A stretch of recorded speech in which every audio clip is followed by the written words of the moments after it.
अस्सलाम वालेकुम स्टूडेंट्स, उम्मीद है खैरियत से होंगी। आज हम शुरू करते हैं रिग्रेशन को, जो बायोस्टेट की यूनिट नंबर 13 है। इससे पहले वाला हमने कोरिलेशन को स्टडी किया था, तो इसी यूनिट को समझने के लिए आपने कोरिलेशन को ज़रूर पहले देखना है। आपने वो नहीं देखा हो तो ये आप नहीं समझ सकती। तो चलते अपने लेक्चर की तरफ, लेकिन लेक्चर पे जाने से पहले आपसे रिक्वेस्ट है, अगर आप हमारे चैनल पे नहीं हो तो चैनल को जरूर सब्सक्राइब करें और इसको फ्रेंड्स के साथ जरूर शेयर करवाएं। ओके, अब रिग्रेशन क्या है। तो रिग्रेशन से पहले हमने पहले वाले लेक्चर में हमने कोरिलेशन की बात की थी। जब हमारे पास क्वांटिटेटिव वेरिएबल्स में कोरिलेशन होता है, मतलब ये उन दोनों के दरमियान क्वांटिटेटिव वेरिएबल के दरमियान रिलेशनशिप होता है, तो वो रिलेशनशिप जब भी क्वांटिटेटिव वेरिएबल के दरमियान रिलेशनशिप होगा तो उधर रिग्रेशन ज़रूर होगा। रिग्रेशन उधर जरूर होगा। रिग्रेशन में हम दो बात काम करते हैं। एक तो हम बेस्ट फिट लाइन ड्रा करते हैं उस कोरिलेशन के दरमियान, और दूसरा जो है ना, हम डिपेंडेंट वेरिएबल मालूम करते हैं इंडिपेंडेंट वेरिएबल से। बेस्ट फिट लाइन जैसे कि पहले हमने कोरिलेशन में किया था। कोरिलेशन में हमने क्या था कि हमारे पास जो है ना इंडिपेंडेंट वेरिएबल था, ये डिपेंडेंट था। इन दोनों के दरमियान हमने रिलेशन मालूम किया था, लेकिन वो सिर्फ स्पार्ट्स के हद तक था। किस चीज़ के हद तक था? स्पार्ट्स के हद तक था। इधर जो है ना हम लाइन ड्रा करेंगे, ये वाला जो लाइन इन दोनों के दरमियान है ना, ये लाइन हम ड्रा करेंगे, और ये लाइन ड्रा करता है हमें रिग्रेशन। अब ये लाइन ऐसा नहीं कि आपके पास पार्ट आ गया, आपने जो है ना डायरेक्ट इस पे रूलर रख दिया और ये वाला लाइन आपने ड्रा किया। इसके लिए जो है ना आपने एक प्रॉपर प्रोसीजर जो है ना वो फॉलो अप करना है। दूसरा जो है ना, आपके पास जब डिपेंडेंट वेरिएबल अननोन हो और इंडिपेंडेंट नोन हो, तो उस इंडिपेंडेंट से आप डिपेंडेंट को मालूम कर सकते हो तो थ्रू रिग्रेशन। जैसे कि फॉर एग्जांपल आपके पास एज मालूम है, किसी का एज आपको पता है लेकिन आपको उसके वेट का पता नहीं है, तो इसी एज से आप प्रेडिक्ट कर सकते हो उसके वेट को थ्रू रिग्रेशन। ये दो काम आज हम करेंगे रिग्रेशन में। ओके, अच्छा, regression technique concern with predicting some variables by knowing others. अब इसमें जो है ना हम क्या करते हैं, technique concern with predicting some variables by knowing other. एक वेरिएबल आपको मालूम है और इससे दूसरे को प्रेडिक्ट करते हो। आपको इंडिपेंडेंट मालूम है, डिपेंडेंट को आप प्रेडिक्ट करते हो। आपको एज मालूम है और वेट को आप प्रेडिक्ट करते हो, तो ये आपको कोरिलेशन ये काम करके देगा। अच्छा, the process predicting variable Y using variable X. X variable हमारे पास जो है ना है इंडिपेंडेंट मालूम है, इसी के थ्रू आप मालूम करते हो वाई वेरिएबल या dependent variable. tells you how values and y change as a function of change in the value of x। x के साथ y का वैल्यू किस तरह चेंज होता है, तो ये आपको बता रहा है रिग्रेशन। ओके, अच्छा, कोरिलेशन एंड रिग्रेशन में फ़र्क क्या है। कोरिलेशन आपको बताया describe the strength of linear relationship between the two variables. जैसे हमने पहले कहा कि ये आपको स्ट्रेंथ बताता है, रिलेशनशिप की कितनी स्ट्रेंथ है। लीनियर मीन स्ट्रेट लाइन, तो ये जो लीनियर रिलेशनशिप होता है ना, स्ट्रेट लाइन रिलेशनशिप होता है इन दोनों के दरमियान, उस स्ट्रेट लाइन रिलेशनशिप की कितनी स्ट्रेंथ है, क्या वो पॉजिटिव में कितनी स्ट्रेंथ से जाता है, नेगेटिव में कितनी स्ट्रेंथ से जाता है। रिग्रेशन फिर आपको क्या बताता है, regression tells how to draw the straight line describe by the correlation. ये जो कोरिलेशन से आपने ये स्ट्रेट लाइन डिस्क्राइब किया, ड्रा आपने नहीं किया है, इधर सिर्फ आप इसको डिस्क्राइब करते हो कि इतनी स्ट्रेंथ के साथ जो है ना ये इसके साथ रिलेट है। अब ये वाला जो ड्राइंग है ये आपको रिग्रेशन करके देगा। ओके, अच्छा, रिग्रेशन में आप क्या करते हो, आप regression calculate the best fit line for a certain set of data. इसमें जो है ना सबसे पहले बेस्ट फिट लाइन ड्रा करते हैं। The regression line makes the sum of the squares of the residual smaller than for any other line. अब regression जो है ना, ये जो बेस्ट फिट लाइन हमें ड्रा करता है, तो इसी के लिए हम क्या करते हैं, इसी के लिए sum of the squares of the residual smaller than any other line. तो रिग्रेशन में हम एक ऐसी लाइन ड्रा करते हैं, उस लाइन के थ्रू जो है ना, जो हमारे पास रेसिडुअल होता है, स्क्वायर्स ऑफ द रेसिडुअल होता है, वो स्क्वायर्स ऑफ रेसिडुअल हम स्मॉलर से स्मॉलर वो जो है ना वो ड्रा करते हैं। स्क्वायर ऑफ द रेसिडुअल ये वाला जो है ना, ये बात ये लीस्ट स्क्वायर मेथड है। लीस्ट स्क्वायर मेथड के थ्रू जो है ना हम स्क्वायर ऑफ द रेसिडुअल को स्मॉलर करते हैं। Least square method. अब रेसिडुअल है क्या, या स्क्वायर ऑफ द रेसिडुअल है क्या। रेसिडुअल हम सिंपली कहते हैं difference between the change independent and respondent variable. जब चेंज इंडिपेंडेंट वेरिएबल के दरमियान जो चेंज आता है और उसी के साथ रिस्पॉन्डेंट वेरिएबल जिस तरह चेंज होता है, तो इन दोनों इंडिपेंडेंट वेरिएबल और रिस्पॉन्डेंट वेरिएबल की चेंज के दरमियान जो डिफरेंस है उसको हम कहते हैं रेसिडुअल कहते हैं। अच्छा, या इस तरह आप कह सकते हो कि the change in observed and predictive value. जो प्रेडिक्टिव वैल्यू आप जिस चीज़ को प्रेडिक्ट करते हो, फॉर एग्जाम्पल आप जो है ना, मैंने अभी एग्जाम्पल दिया कि एज है, एज से जो है ना आप प्रेडिक्ट करते हो वेट को, तो ये जो एज और वेट का जो प्रेडिक्शन आप करते हो, इन प्रेडिक्शन के दरमियान जो डिफरेंस है, ये इस डिफरेंस को हम कहते हैं रेसिडुअल वॉल्यूम। रेजिजुअल वैल्यू इसको हम कहते हैं, या स्क्वायर ऑफ द रेजिजुअल इसको हम कहते हैं। अब ये वाला जो रेजिजुअल है, ये रेजिजुअल को स्मॉलर से स्मॉलर करता है, मतलब जितना कम हो सकता है। तो ये कमी आपको कौन करके देगा, ये रिग्रेशन करके देगा। कि आप जो एक जो है ना आपके पास ऑब्जर्व है, दूसरा प्रेडिक्ट करते हो, तो ये ऑब्जर्व और प्रेडिक्टिव को सेम करने के लिए, ये जो रेजिजुअल वैल्यू है इसको ख़त्म करने के लिए हम जो है ना रिग्रेशन यूज़ करते हैं। ओके, तो रिग्रेशन सिंपली आपको समझ आ गया कि ये जो रेजिजुअल है, रेजिजुअल को हमें स्मॉलर करके देता है, मतलब ये कि प्रेडिक्टिव और ऑब्जर्व में आपको डिफरेंस नहीं हो। आप इस तरह प्रेडिक्ट करो कि आपका प्रेडिक्शन सही निकले, उसमें डिफरेंस नहीं हो, उसका जो रेजिजुअल है, रेजिजुअल जो डिफरेंस है वो डिफरेंस स्मॉलर से स्मॉलर हो, तो हमें रिग्रेशन करके देगा। ओके, अच्छा, रिग्रेशन इक्वेशन में क्या होते हैं, regression equation describe the regression line mathematically. तो इसमें हम रिग्रेशन लाइन को ड्रा करते हैं। अब ये रिग्रेशन लाइन हम किस तरह ड्रा करते हैं, इसमें दो पार्ट्स होते हैं रिग्रेशन लाइन की। एक होता है इंटरसेप्ट, दूसरा होता है स्लोप। इंटरसेप्ट क्या होता है, वो पॉइंट जहाँ पे एक्स वाई एक दूसरे को कट करते हैं। ये हमारे पास एक्स है ना, ये वाई है। अब ये जो लाइन आता है ना, लाइन, तो यहाँ पे ये कट करता है इस वाई को। तो इन दोनों के दरमियान ये जो डिफरेंस है ना, ये इसको हम कहते हैं क्या, इसको हम कहते हैं इंटरसेप्ट। अभी बाद में आता है। स्लोप क्या होता है, स्लोप ये जो एक्स इंक्रीज हो रहा है और ये जो वाई इंक्रीज हो रहा है, इस इंक्रीज से जो स्लोप आता है इस लाइन में, इसको हम क्या कहते हैं, इसको हम स्लोप कहते हैं। इधर आप देखें, ये वाला है, ये आपके पास जो है ना इंटरसेप्ट है, ये एक्स वाई एक दूसरे को इधर कट करते हैं ना, ये एक्स से वाई को इधर कट किया है, तो ये वाला जो प्लेस बन गया है इसको हम कहते हैं वाई इंटरसेप्ट, और इसको हम डिनोट करते हैं ऐसे।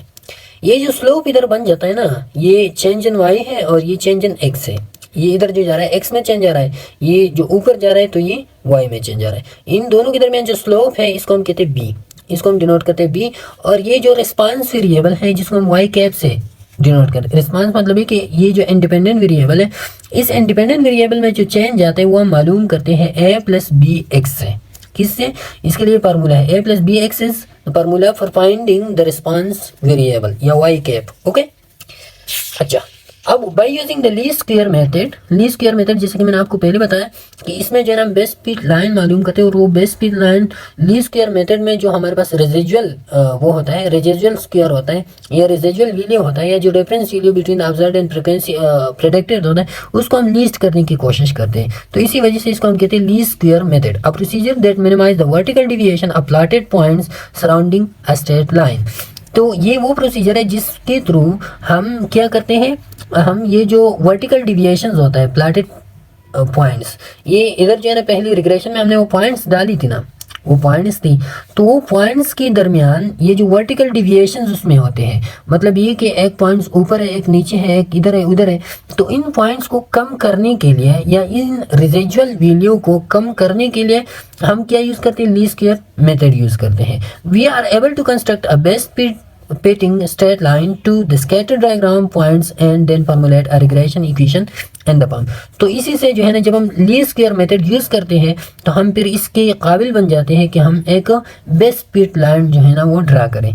और इसीलिए फिर हम ये फार्मूला यूज़ करते हैं, वाई कैप जो है ना, वाई कैप हमारा वाई एंड डिपेंडेंट वेरिएबल को मालूम करते हैं ए प्लस बी एक्स।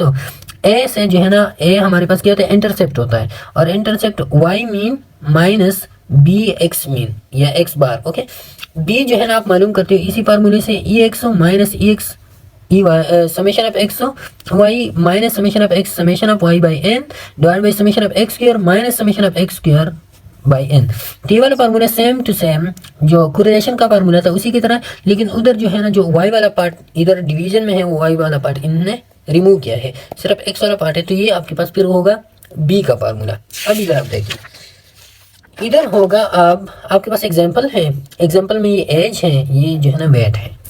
अब क्या करोगे, ये वाले फार्मूले को आप बराबर करोगे, ई एक्स मालूम करो, वाई मालूम करो, और फिर जो है ना एक्स वाई मालूम करो, फिर एक्स स्क्वायर मालूम करो। वाई स्क्वायर मालूम करने की ज़रूरत नहीं, क्योंकि वो इधर फार्मूले से हमने ऑलरेडी ड्रॉप आउट किया। अच्छा, तो ये आपने ये वाला मालूम किया, फिर इसकी समेशन मालूम करो। समेशन जब आप मालूम करोगे तो ये आएगा X summation, Y summation, X Y summation और एक्स स्क्वायर समेशन। अच्छा, फिर ये इसमें डाल दो आप, तो आपके पास आ जाएगा 2। तो 2 आपके पास हो गया बी का वैल्यू। अब जब आप इंटरसेप्ट मालूम करते हो तो इंटरसेप्ट आपके पास होगा y mean minus 2x mean. ये वाला इधर फार्मूला हमने पढ़ लिया ना, तो y मीन आप मालूम करो, तो इसका जो है ना आप ये वाला y है, y का मीन क्या हो जाएगा 12/13 3। ओके, और ये जो है एक्स मीन क्या हो जाएगा 6/3। 6 जो है ना हमारे पास टोटल है, 3 जो है ना सैंपल है, तो 6/3 होगा। इससे ये वाला आएगा तो ए हमारे पास आ जाएगा 0, इंटरसेप्ट हमारे पास होगा 0। अच्छा, अब जो है ना आप मालूम करो वाई कैप, तो इंटरसेप्ट हमारे पास हो गया 0।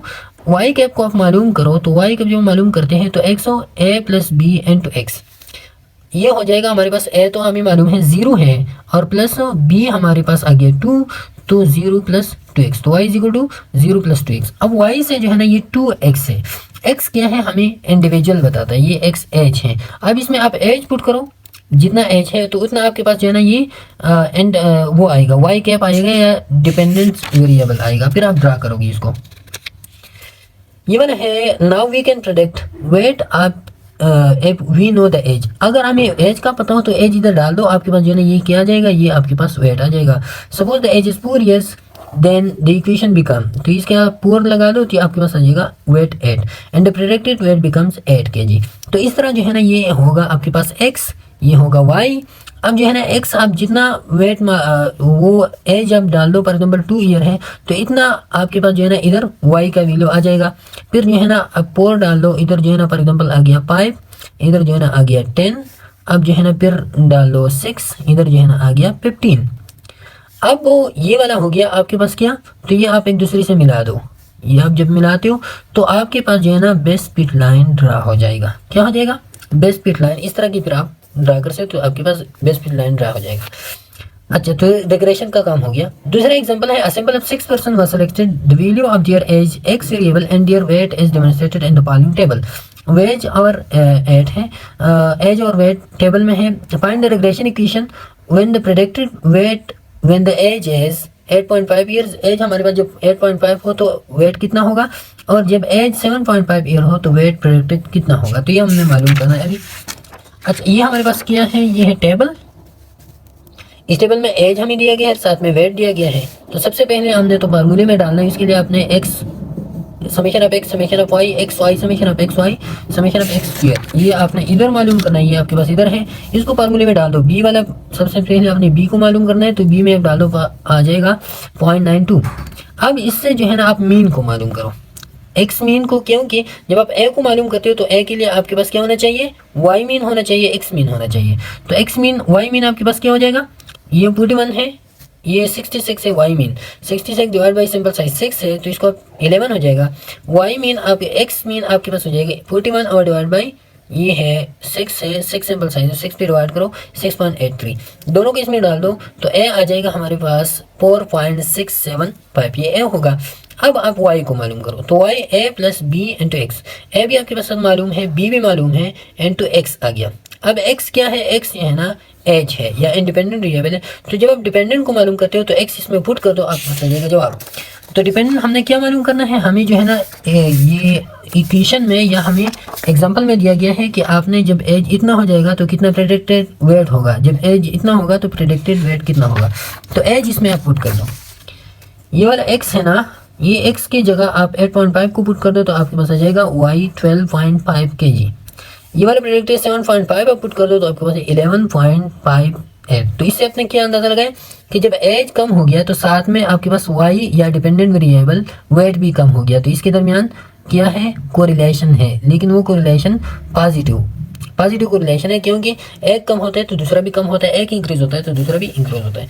अच्छा, एक और एग्जांपल है, the following are age and year and systolic blood pressure of 20 apparently healthy adults. तो ये एज है और ये जो है ना क्या है, इसका ब्लड प्रेशर है, ये एज है, ये फिर ब्लड प्रेशर है, ये एज है, ये एज है, ये फिर ब्लड प्रेशर है। 20 लोग हैं तो इस वजह से 2 टेबल में आ गया है। ओके, अच्छा क्या कहता है हमें एग्जांपल, हमें क्या चाहता है, find the correlation between age and blood pressure. सबसे पहले एज और ब्लड प्रेशर के दरमियान कोरिलेशन क्या है, कोरिलेशन कोएफिशिएंट को आप मालूम करो। फाइंड द रिग्रेशन इक्वेशन, फिर रिग्रेशन इक्वेशन को आप मालूम करो, फिर आप प्रेडिक्ट करो जब आपके पास जो है ना एजिंग 25 ईयर का मैन हो तो उसके लिए जो है ना ब्लड प्रेशर कितना होगा। तो सबसे पहले कोरिलेशन जब आप मालूम करते हो तो कोरिलेशन के लिए भी सेम टू सेम वही कि आपने जो है एक्स मालूम करना है, वाई मालूम करना है, एक्स वाई मालूम करना है, फिर एक्स स्क्वायर मालूम करना है। ओके, अच्छा इसके बाद जो है ना फिर आप वो मालूम करो, ये वाला है समेशन ऑफ सारों की मालूम करो, तो ये समेशन हो जाएगा आपको इसका समेशन मालूम करो।